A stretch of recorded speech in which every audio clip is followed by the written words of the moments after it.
Hi மக்களே, இன்னைக்கு cooking டிப்ஸில் carrot gulab jamun எப்படி செய்கிறதுன்னு தான் பார்க்க போகிறோம்.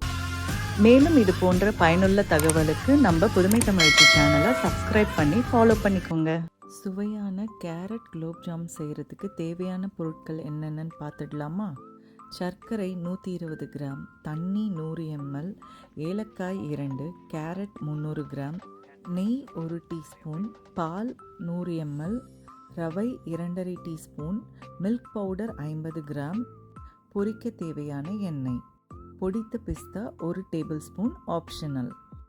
இப்போ கேரட் குலோப் ஜாமுன் எப்படி செய்யறதுன்னு பார்க்கலாமா? ஸ்டவ்வில் ஒரு பாத்திரத்தை வச்சுட்டு அதில் தண்ணியை ஊற்றி சுகரை போட்டு 2 ஏலக்காவை தட்டி போட்டு 10லேருந்து 12 நிமிஷம் வரைக்கும் கொதிக்க விடுங்க. இன்னொரு பக்கம் கேரட்டை கட் பண்ணி பிளெண்டரில் போட்டு நல்லா பிளெண்ட் பண்ணிக்கோங்க. இன்னொரு பாத்திரத்தில் கீ விட்டு நல்லா கீ சூடானதும் அரைச்சி வச்சிருக்க கேரட் பேஸ்ட்டை போட்டு 8 to 10 நிமிஷம் வரைக்கும் நல்லா குக் பண்ணுங்க.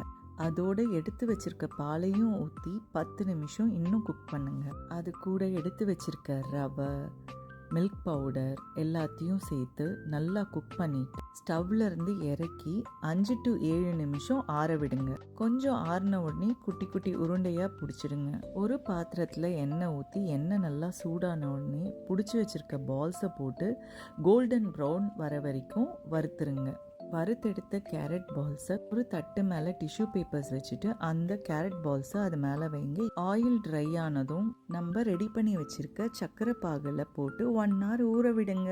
அவ்வளோதாங்க, சுவையான கேரட் குலோப் ஜாமுன் ரெடி. இந்த சூப்பரான டிப்ஸை நமக்கு கொடுத்தது பிடி cooking tips winner miss Aruna Srinivasan. Congratulations miss Aruna.